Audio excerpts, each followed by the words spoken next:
The hosts, guests, and call-in listeners or chatters are solely the opinions of the original source who expressed them. They do not necessarily represent the opinions of Revolution Radio and freedomslips.com, its staff, or affiliates. You're listening to Revolution Radio, freedomslips.com, 100% listener-supported radio, and now we return you to your host.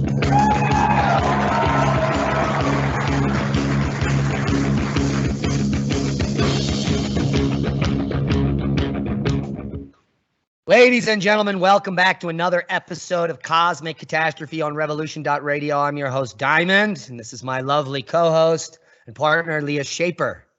Hello. We're going to be talking about, well, cosmic catastrophes and the like, but we're going to be discussing many topics just like we did last week. We're going to start with a follow-up from last week. We reported on a paper where there was a scientist who supposedly left out some information in order to get published. So we're going to be talking about supporting the narrative of climate change in order to get published, what that means perhaps, and the fact that the editor of Nature chirped back at the scientist and is like, that's not what we do. That is not what we do. We do real science here, is completely insane. Well, they were also completely gaslighting him. It was hilarious. Yeah, so we're going to start off with that. It's a funny thing. It's a funny discussion. We're going to then talk about what caught my eye, because as Dr. Brown is trying to explain himself because he wants to get published again and he may be blackballed, the cover of Nature magazine has the most garbage science article ever published. This is after the editor of Nature is coming out supporting well, we do good science here. The paper actually is saying that we are on Earth, we are reaching a critical temperature where photosynthesis is about to stop. Yeah, that's the implication anyway. I mean, absolute garbage science. And then the bulk of the discussion today is going to be on the DART mission debacle. What they thought was a success may be spiraling its way out of control. Literally. Heard? Yeah, so the DART mission happened a few months ago. We went up to shake an asteroid off of its orbit to see if we could save the planet in the future. If a large object was coming towards us, could we do it? Could we alter the trajectory and save the world? So they went up and they hit this little tiny rock that's orbiting around another rock, which happens to be not that tiny, about a half a mile wide, and they altered the trajectory of Didymos. Or is it Dimorphos? I keep getting them mixed up, but it's the other way around. What's the name of the other guy? Dimorphos. Dimorphos is the satellite, and Didymos is Dimorphos, they altered, and the parent body is Didymos. And this was last year, by the way. Last September, yeah. Now, the problem is with that whole story, the debacle, the DART mission debacle, that they did alter the orbit of the satellite, but now the orbit is decaying, and they don't know why. But in not a single article or paper that I've looked at do they then go to the next step and saying, well, and in fact, if the orbit is decaying, then a catastrophe may be about to happen. You know, what's funny is one of these articles actually says, it isn't that the asteroid reacted to being hit that's the problem. What? Yeah, they actually write that in an article. Like, what? Then what caused this then? Isn't that what we're talking about? The fact that we hit the asteroid? Isn't that what this is all about? Because so if we didn't hit the asteroid, right? If we didn't hit the asteroid, then nothing would have changed. Right. I was like, what? That is, in fact, the state of science. Yeah, and journalism. Yeah, we're going to get into that in depth here in the very beginning. Here is an article that was published by the Daily Mail, I believe, yesterday. I left out the full truth to get my climate change paper published. And this statement is true. Did you read Dr. Brown's rebuttal on X? I did, yeah. Okay. For some of it, at least. He claims that he claims he didn't do this. He claims he did not let out the full truth to get his paper published. He claims that he told about everything. Yeah, exactly it's weird. What he didn't do. He's a little bit hypocritical. I mean, he's making a somewhat subtle point, but he is being a little bit hypocritical. Yeah, I think he's trying to cover his butt because they're probably not going to publish him after the headlines that came out that allude to the fact that nature.com is, a scam. Yeah. Yeah. Well, I mean, I think that there's this one quote from him that I think kind of sums up what he did pretty well. He says, for example, it is standard practice to assess impacts on society using the amount of climate change since the Industrial Revolution, but to ignore technological and societal changes over that time. This makes little sense from a practical standpoint, since societal changes in population distribution, infrastructure, behavior, disaster preparedness, etc., have had far more influence on our sensitivity to weather extremes than climate change has since the 1880s. So he assessed in his paper the impact of climate change to wildfires, but did not include factors where we do or do not mitigate things, like, for example, forest management. So his point is that, well, my paper can't be completely accurate because I didn't talk about the other factors, but I did that on purpose so that I could get published in Nature. So the truth is that he did leave out the full truth to get his paper published, but then he later says that he didn't really do that. Yeah, and the craziest thing in all this is that the majority of wildfires have nothing to do with climate change. They're lit by idiots or arsonists or lightning, none of which are climate change. Right, he mentions that too. So it's weird because he's like saying, well, my paper is still valid even though I didn't consider these other variables. And it's like, no, not really. That's not exactly the case. By the way, it's also funny too that this guy is probably like most other climate change scientists, where they literally have horse blinders on, blocking their peripheral vision, and they will only look at the data from the onset of the Industrial Revolution forward. Like, they clearly have never looked at the data prior to the Industrial Revolution, because if they did, they would see that far and away the much bigger factor in all of this is natural cyclical phenomena. Good point. And this is funny because the same climate scientists that are using that data set from 1880 forward, when they show a temperature graph, it begins in 1940. Yeah, that's another problem, right? Well, and then that's very convenient, right? There's a reason for that date, and we've talked about this before, is that the 1930s were extremely hot. So you don't want to include that data because otherwise you're going to see a big comparison between the 1930s and today. Yeah, a big comparison. In fact, it was hotter then. Yeah. So he goes onto Twitter to try to cover his butt. And then this article is published here. Now, the editor, is it the editor-in-chief? The editor of Nature, here she is, Dr. Magdalena Skipper. Skipper, yeah. She was pissed. Yeah. Yeah. She's like, that is absolutely not what we do. We don't do that. Right.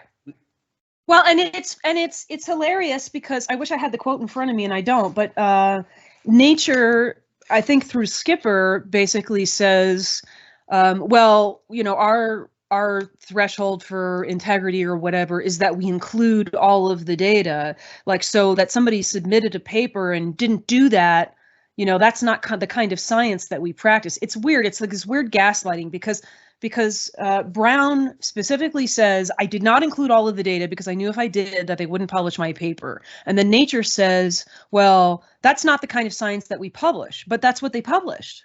That's all they published. They didn't pick it up in peer review that there were very important variables that were left out. I mean, that's the job of peer review, right? But obviously, whoever they're picking for peer review is not interested in those other variables. So that's on Nature. Nature chose to publish it this way. And then they claim, oh, well, we don't do that, so that's his fault. It's like, no, that's your fault, too.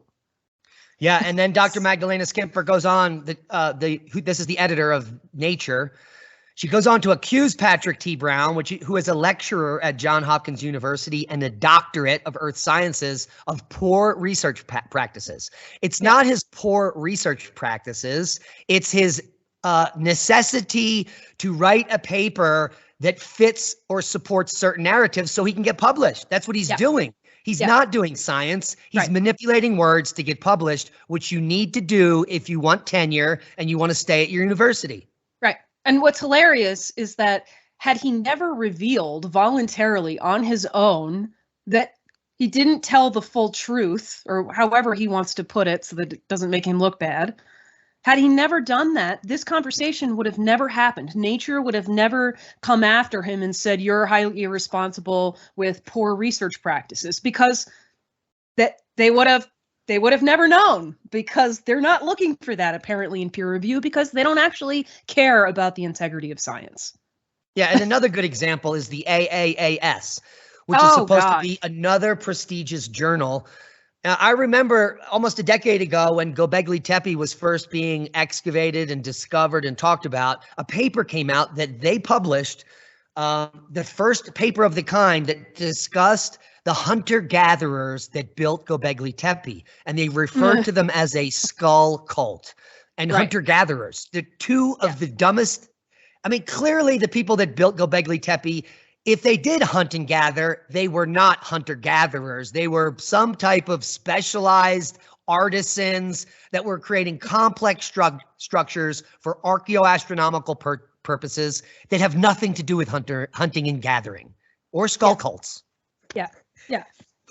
I mean, the situation with all of these associations and publications is truly embarrassing. I mean, 2 decades ago, I had a connection at AAAS and because of my job, and I had a lot of respect for AAAS. And these days, like, okay, I recently actually bought a membership to AAAS because we wanted to look at an article that was published in Science Magazine, which is published by AAAS.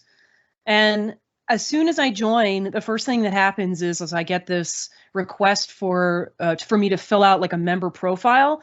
And the very first question they ask is, how do you gender identify? Are you non-binary? Are you this, that, the other thing? And I'm going like, are you kidding me? This is the most unscientific garbage ever. It's so embarrassing. We are witnessing the wokification of science. It's so sad. It is absolutely sad. So here's the post from Patrick T. Brown on Twitter, or on X, formerly Twitter, where he tries to defend himself and saying that he's a good scientist. And he says, just look at the cover of Nature. Just look at the cover of the journal that my paper was published in. So I did. Yeah. And I'm like feeling the heat. Hot air nudges tropical trees closer to photosynthetic failure. I'm like, are these people that dumb? Oh, that was the other thing I was going to mention. It's like when you look at all of the issues of science, like I'd say at least a third of all of the articles are pushing some kind of woke narrative, usually around, anthropogenic global warming. Or racist climate change. There was another headline that I saw that was about, it was something about equity in something where discussion of equity has zero place. Equity has nothing to do with science. Nope. So here's the cover of Nature. It's the new issue, 7th of September. So it's only 2 days old.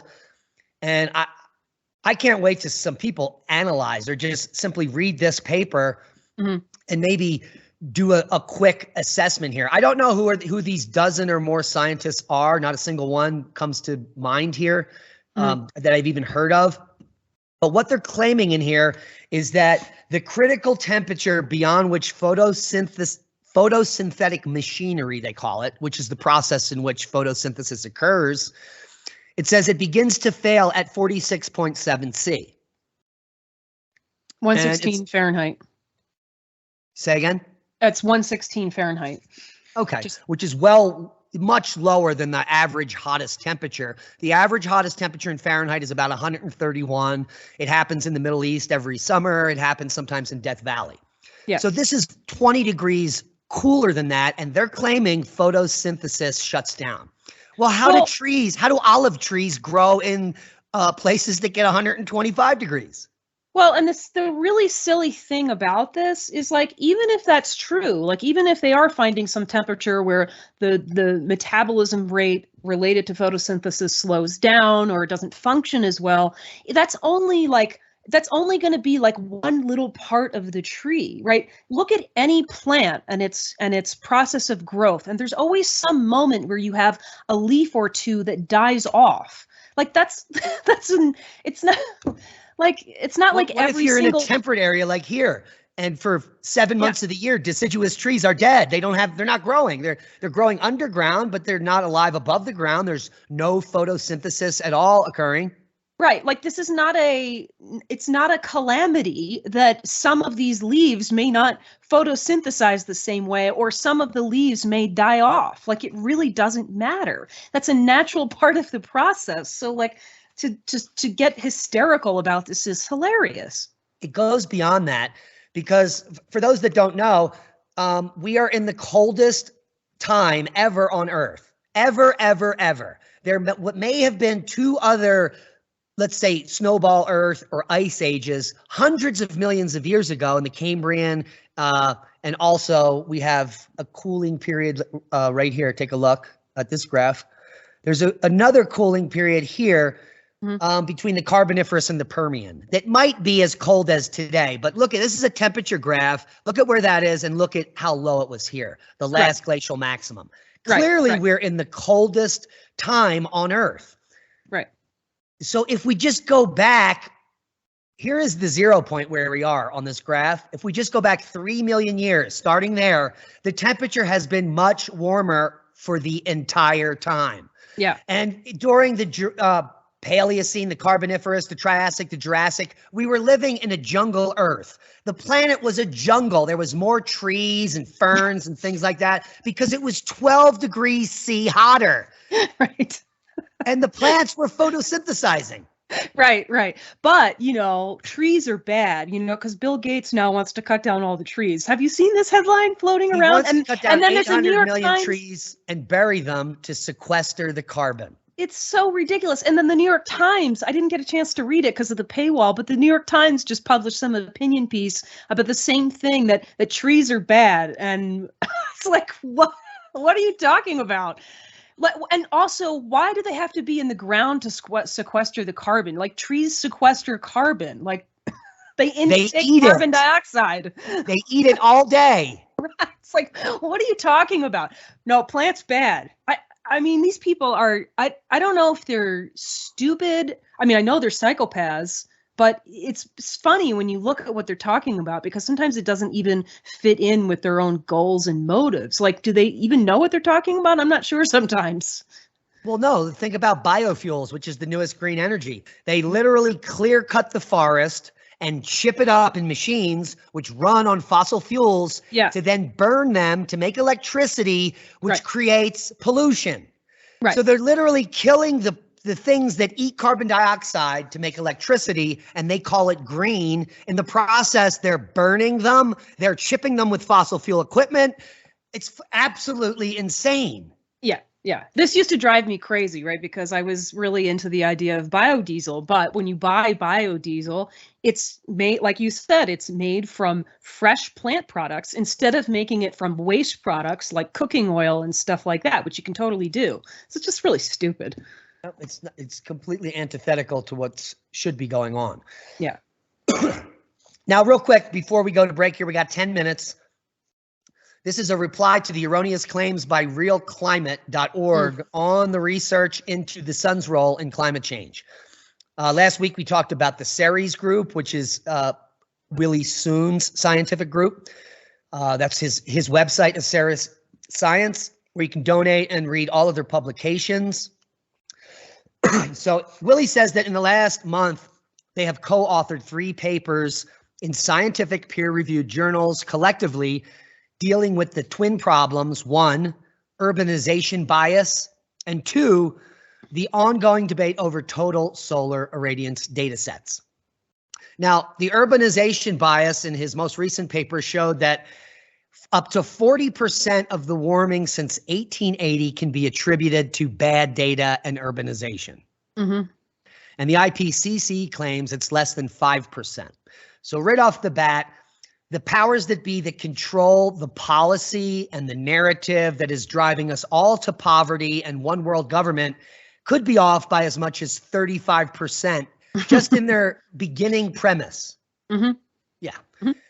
So well, and go ahead. At the very least, what they show is that we don't really have a good handle on the amount of human-induced warming. You know, that's the essence of what they show, is that there's nothing conclusive there. And on top of that, the mainstream science community does not include the sun in their models. Yeah. Yes. I mean, how ridiculous is that? If you wanted to study how warm or cold it is every day, right, would you disregard the sun? Right. The main driving force, the thing that allows life to exist on this planet in a reasonably comfortable state. Yeah. Okay. Let's just ignore that. Or, or I guess it's more like, I guess they consider the sun to be this like static factor in the background. However, measurements of TSI show that it's not static. It's cyclical at the very least, and then there may be some changes in the cyclical nature overall. Yeah, and climate has so many variabilities. We've got the sun, we've got space weather, we've got total solar irradiance. We also have orbital dynamics, like the Milankovitch cycles, our position at any given time in the galaxy. There's work that shows that mass extinction cycles have to do with different cosmic ray regimes we move through in the Milky Way. Yeah, yeah. None of those that actually affect the climate could be affected by cow farts or humans driving cars. Right. Well, and again, this points to this issue again. We have all these people with their peripheral vision completely blocked that refuse, I guess, to look at any data beyond something relatively recent, like the graph that we were just looking at earlier that goes all the way back to the Cambrian and before. Yeah. Like, how do you explain these massive shifts in temperature if you're not going to look at those other factors that you just mentioned? Because obviously human beings had nothing to do with those huge shifts. How can you ignore that? Like, the lack of integrity is just astounding. How can you write a paper claiming that photosynthesis is about to stop when it's the coldest time in the last 50 million years, and it was 17 degrees centigrade hotter 50 million years ago? How are all the forests living then? Right. And granted, they weren't the same forests, right? It wasn't the same flora, it wasn't the same fauna, but that is the history of Earth. Climate changes and life on Earth changes with it. Like, it's not a static world. Like, what the hell are these people talking about? You heard of ginkgo biloba. Of course. Those trees are everywhere. They're in temperate forests. Ginkgo biloba is the oldest tree still alive on Earth. And guess when it was alive? It was alive 50 million years ago when the temperature was 14 degrees C hotter. And it's doing just fine right now. But they're claiming that it's about to stop photosynthesizing. So we should just cut down all the forests then. That's a great solution. Then we don't have to deal with any of If you bury them, you'll save the Earth. Oh, it's so ridiculous. I can't stand it. Now, the majority of this garbage science that people read on a daily basis that's being published in the mainstream is not coming from any scientists with integrity. And I want to point out here, realclimate.org. You would think that you would actually be able to find some science there. Listen to this. Realclimate.org was created 19 years ago in 2004, as a blog to promote the scientific opinions of the website owners, not the scientific facts. That is insane. Yeah. Because scientific opinions isn't even science. Yeah. No. And it's now owned currently by 5 scientists. And guess who's in there? Oh, I know. Michael Mann's in there. Michael Mann. Mr. Hockey Stick himself is the owner of realclimate.org, which is a website based on scientific opinion. That's completely asinine. Well, I mean, and this is the really silly part. It's not like, yes, there is such a thing as scientific opinion, but it's limited to like, okay, you have a data set, you analyze the data set in some kind of way, and then you interpret what that means. So that's where the opinion part comes in, but it's merely an interpretation. It's merely an opinion. Opinion is not fact. There's no such thing as consensus. Like it's not, there's scientific opinion is not conclusive in any way, shape, or form. It's just an interpretation of the data that may or may not be correct. And listen to this. This is according to realclimate.org and Michael Mann. And they're talking about Willie Soon's group and his papers, which are published, let me repeat, in very high-level peer-reviewed journals. Which, granted, doesn't mean that much these days, but... We'll get to that right after the break. They claim that Willie Soon is doing pseudoscience. Yeah, right. We'll be right back.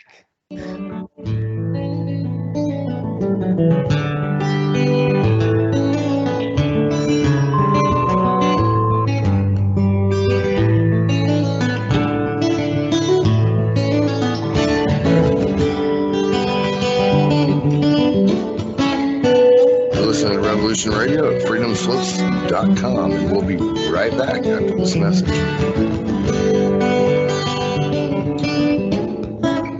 On air with a little glitch and some dead air time, just a few minutes. Wow. I apologize for that. I accidentally hung up on Studio B, and now I'm sweating bullets because I was running around like a maniac. You're muted. Oops, I've been laughing. Yeah. Oops. Wow. I'm glad we got that sorted, and we're back recording, which is good. I'm going to have to weave this together, which means we can drop the Brian Ruse bumper. Yeah, just a reminder again to our listeners that we greatly support free speech, which means dealing with hearing about opinions that we don't necessarily like, but we don't worry about the association with an opinion that we don't like, because that's the equivalent of cancel culture, and that doesn't make any sense. So we support Revolution Radio, which is a free speech platform. Yes, good point. Now, I really want to get into the DART mission and maybe some dabble in a little geoengineering here at the end. But realclimate.org has nothing to do with actual science. They're calling out Willie Soon as he said, this type of pseudoscientific takedown of any studies that disagree with Real Climate Team's scientific opinions seems to be a common pattern. Well, meanwhile, the basis of their criticisms is very erroneous. So, which Soon et al. Have pointed out quite distinctly here in this document on Series Science. But Macau farts. Yeah. Well, because if you don't, go ahead. And as is pointed out several times in this document, the point seems to be to prevent people from reading their papers, to stop people from going and actually reading them. I mean, this is a regular tactic that's used in other arenas, right? It's the reason why, let's say, like in politics, if you want people to not listen to a particular person, you just accuse them of being a racist or a white supremacist or something, so then nobody goes and looks at what they're actually saying. I mean, it's a common tactic to just get people to ignore whatever that person might be saying that doesn't fit the official narrative. It's becoming less effective. I think people are picking it up and they're like, everything's racist. Yeah, well, at this point, it's like once you say something like that, or if you just make some broad claim that somebody has a bad personality in some way or whatever, it's like that's almost an indication that you should go look at that thing these days. Yeah. You should always do your own research. Mm-hmm. I mean, people publish the stupidest things and then they parrot it and then they republish it and they retweet it, like about directed energy weapons starting fires. Right, and they retweet a picture that's like the Falcon launch from 3 years ago as a directed energy weapon. Right. Because they don't know how to like reverse search a picture or actually do research. People don't know you can go up to the white bar above your screen on your computer and type in a question and get an answer. They don't know that. That's crazy. The majority of people using a computer don't know how to use a computer. I mean, it's really sad, right? Because, you and I are of the generation that grew up as when personal computers didn't exist, right? And they came into existence in our childhood. The World Wide Web did not exist. So if you wanted to do research, you went to the freaking library. And now you have a huge library at your fingertips, literally, and people don't know how to use it. It's so frustrating. They don't know where the description box is below the video. Right. Right. Well, but then on top of that, not knowing how to critically evaluate information adds to that problem, because then you have other people that do sort of know how to do internet research, but they don't know how to distinguish good information from bad information. Yeah, because I saw it on the internets. Right. So it must be true. Right. It's like, that's like the equivalent of like being in the supermarket aisle and seeing a tabloid magazine and saying, well, it was in a magazine. So Princess Diana was abducted by aliens. Right. Now let's talk about critical thinking here.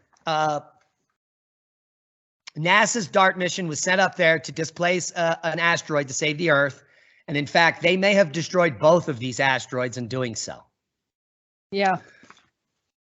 So real quick, this is a really good visual so you can see how big Didymos is, how big Dimorphos is. This is the satellite around Didymos. It rotates around this baby pretty rapidly. Almost 12 hours, or it was almost 12 hours. It was 11 hours and 55 minutes. Okay, and then the DART mission happened. Now, DART was about the size of a van, a little smaller than a van, bigger than a refrigerator. It weighed 610 kilograms, or about 1,340 pounds, and they smashed it into Dimorphos at 22,530 kilometers per hour, which is about 14,000 miles per hour. And when it hit, they weren't expecting this. This is the actual picture. I know if you're on the radio, you can't see it, of the strike of that satellite. And it basically looks like it exploded into dust when it's still there. But right after it hit, it blasted a lot of material out into space. They weren't expecting it. It ejected more than 900,000 kilograms of debris. That's a big boom. Yeah. It not only changed the directory of Dimorphos, but it also changed the trajectory of the parent body, Didymos. Oh, I didn't realize that part. Yeah, neither did I. So once it hit the other one, so this thing is probably like wobbling out of control. Yeah. Well, and the big thing, right, is just initially that it reduced the period of the orbit by 33 minutes. So out of almost 12 hours, that's pretty significant. Yeah, I do have a good graphic of this. Well, in one of these papers they do, don't I? Oh my gosh, I thought I was prepared. Oh, it's in here somewhere, and I usually line it all up. All right, well, here you go. This is a good graphic. The object itself rotates around the sun every 770 days. Do you have that? I didn't see that earlier, no, but I think I'm close. Yeah. I read it this morning, and it has about the same orbit as Mars. But as you can see here, it kind of goes inside and outside of Mars' orbit, and then sometimes gets very close to Earth, almost touching it. Yeah, which is interesting too, because in these pieces these little journalism pieces that are written about this DART experiment, they constantly say, well, like, don't worry, this thing is really far from Earth. It's nowhere near us, so don't worry about it. But clearly, sometimes it may be quite close to us. Well, they're being naive because it's not just Didymos that is out there that's a dangerous, they call these near-Earth objects, the ones that are dangerous. Here's just 2,200 near-Earth objects that are a danger to Earth. This is the orbits. So if you just jar one of these orbits off kilter, it may hit any one of these objects. This is the picture they don't show.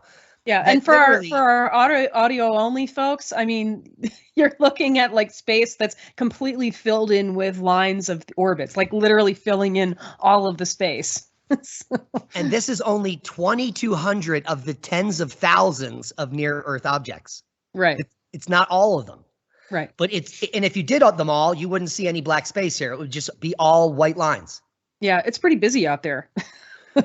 And then you add in all the satellites that are whizzing around Earth here. Yeah. Yeah, something's about to hit, in my opinion. Well, it's kind of inevitable at some point. And if you look at our geological past, that's quite obvious also. Oh, here it is. This is what I wanted. Yes. All right. So here's what happened after they slammed into Dimorphos. The white is the original orbit. On radio, it's bigger than the new orbit. The new orbit was much smaller. Yep. And now comes the juicy part. The juicy part is that just a team, an average team of Joes from a elementary school. I think it's a high school at least. Let me see if I can find that. Keep talking. Yeah, well, I thought it was like, I thought I read grade school or something that led me to believe it might be younger people. But it was, in fact, the teacher and the students that used a very advanced observatory there to start tracking the progress of this object. The object in question is Dimorphos. It's high school, yeah. Okay, so they changed the orbit by 33 seconds slower. No, 33 minutes. Okay, 33 minutes they changed the orbit. And what was the original orbit?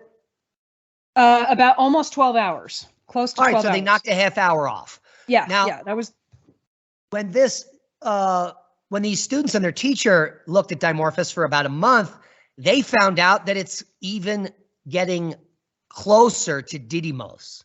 Right. So the new orbit is even smaller than the original proposed new orbit after the DART impact.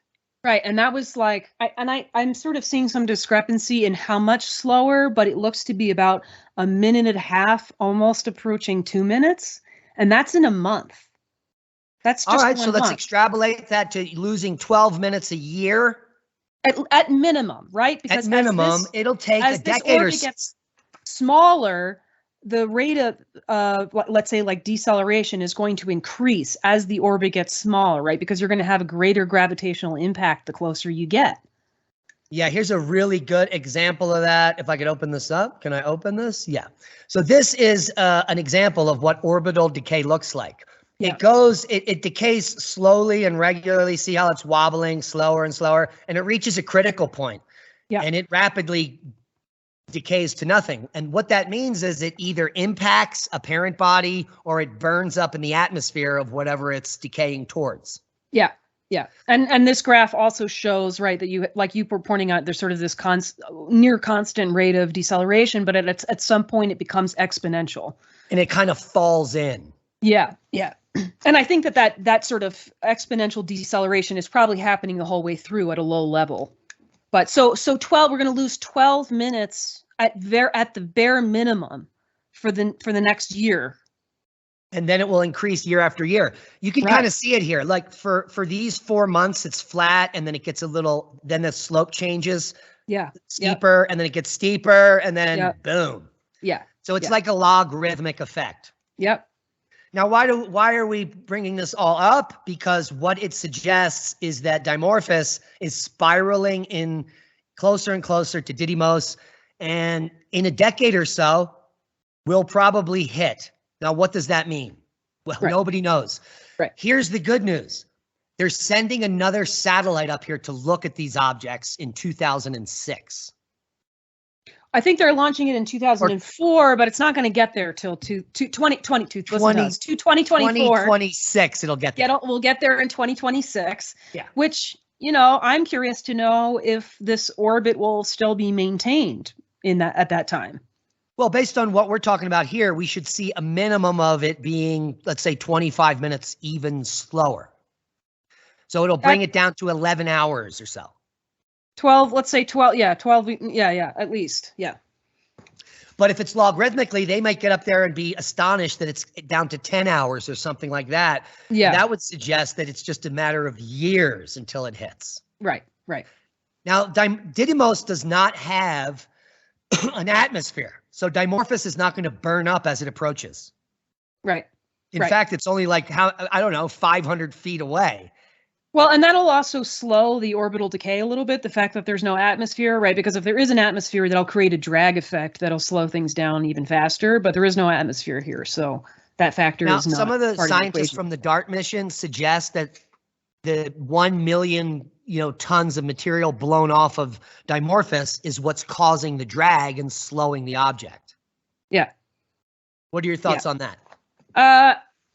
I don't know. I'm a little confused about that just because of the direction of the impact. Well, I mean, it makes some sense, right? Because you have Dimorphos has less mass now, so less momentum in and of itself, and that's going to slow it as well. So it almost doesn't matter actually what direction the impact happened in. Yes. Plus, they're both moving very quickly through space. And I think most of the ejecta went away from this system. It didn't get trapped in it. That's the part that confuses me, because nobody talks about where the debris actually is. And that obviously has a big impact on whether or not it's going to affect the orbit. Yeah, by 2026, we'll know. But I'm speculating that Dimorphos is in a downward spiral to destruction. And what does it mean when a 500-foot wide rock hits a half a mile wide rock in space? Right. There certainly will be an impact. Will they break up into dozens, millions, billions of pieces and then create an asteroid field? Right. Will that asteroid field then be a major threat to Earth? Yeah. And then, of course, it'll be really interesting when that happens, which I think is probably inevitable here, where this little asteroid system is in the solar system relative to everything else, and how does it affect potentially a nearby planet? Yeah, so in about a year and a half, we have that close approach here to Earth. If on a close approach, if Didymos is now a million pieces, when this close approach happens, it's bad news for Earth. Well, and that's interesting too, right? Because in a year and a half, we have a close approach, which means also in 3 years, we have a close approach, which is about 2026, which makes sense because that's going to make it a lot easier to actually get there. That's good timing, right? Because it's closer to Earth at that point. Yeah, it's to look at it.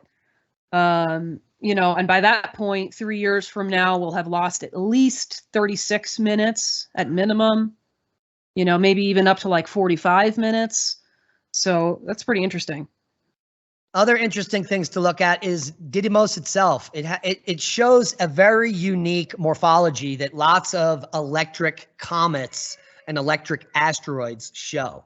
Oh, I didn't know that. It shows this equatorial bulge, and it shows etching on the north and south poles. Where this would be where the discharges are occurring. Yeah. Kind of like scouring these parts of the asteroid, and then after a very long period of time, leaving this equatorial ridge. That's very interesting, right? Because it certainly does suggest that the asteroid has a preferred orientation, let's say, relative to the sun, because that's going to have a big impact on the plasma discharge on either end, which would then create that even equatorial bulge that you're talking about by the removal of the material on both ends. Yeah, and if this is an electric asteroid or an electric comet with a satellite, Dimorphos, maybe this gets close and the discharge happens and they both blow up. Yeah. So we don't have to wait till it hits. It'll blow up before it hits. Well, that would also be very interesting if there was some discharging going on in 2026 when we actually get there to look at this thing, and then what happens to our satellite that we send out. Yeah, that might get discharged. Right. Wow. That could be all right. So there's a lot to think about with what's going on here with the DART project, which is now the DART debacle. Yeah. Yeah. Any final words on what may or may not be happening there?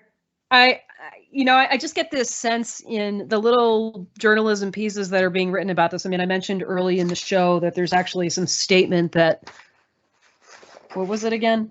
It isn't that the asteroid reacted to being hit that's the problem, which just appears to be like a setup to deny that what we did will have anything to do with what happens in the future. So it's kind of funny. They're covering their butts there. Yeah, I mean, they kind of screwed up here, perhaps. I mean, we screwed up and the Earth is about to be bombarded by pieces of these objects. It's not our fault. Right. Well, and so that's the other interesting part of all of this, right? And you and I talked about this last night.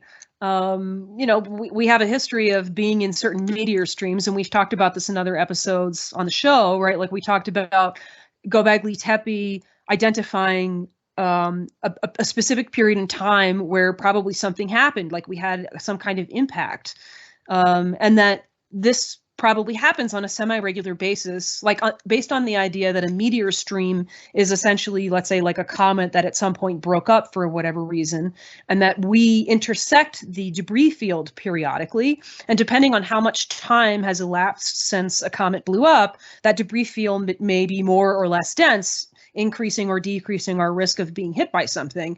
And so this is kind of no different, right? If this thing blows up, if this binary asteroid system blows up because of an impact, then we will have a new debris field that we will be interacting with at some point in the future, just based on the orbits that we just looked at.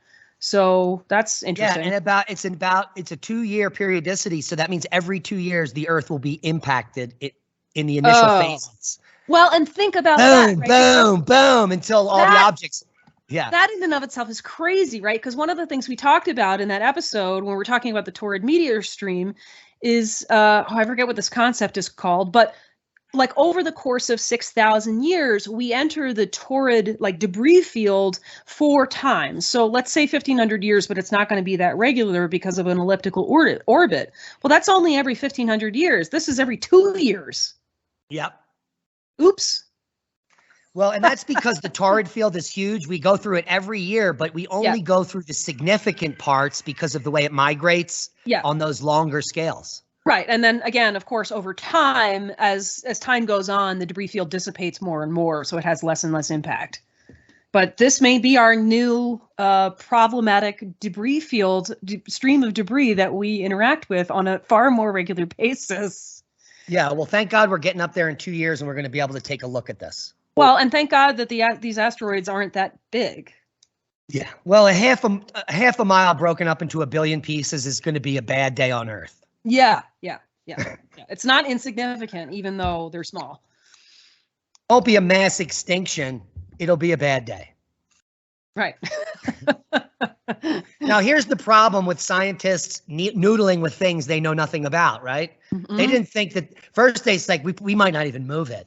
And then they blew 1 million tons of debris off of it. And they were like, wow, we didn't think we would do that. And then they're like, wow, he slowed it by a half an hour. And now it's like, wow, it's continuing to slow. But we didn't do that. Oh, they also make a point of mentioning several times that before they even created this impact, that there was some amount of orbital decay that was already occurring, and this far exceeded any of that. So I don't know why they keep mentioning that, because it's like no longer relevant in the least. Yeah, and I don't know if I buy that. Yeah. Well, and the other thing is, the whole point of doing this in the first place was out of concern that at some point in the future we may have an asteroid that presents a danger to Earth, and we want to be able to do something about it. So let's try it with this binary asteroid system that's relatively far away. Well, the irony of all of that is that we may have created more chaos by trying to do this. So I don't know how well that bodes for our ability to prevent a dangerous asteroid impact in the future. Yeah, and this is a really good segue into what people like Bill Gates are trying to do to the Earth. Yeah. Geoengineering.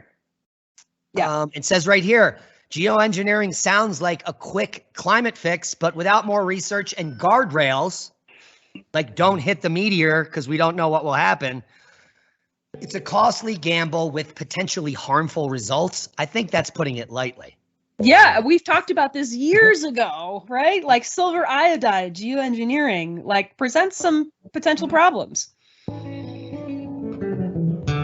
Oh, that was a great show. Hope you got something out of it. Sorry about that little lull. Be safe. We love you. Take care.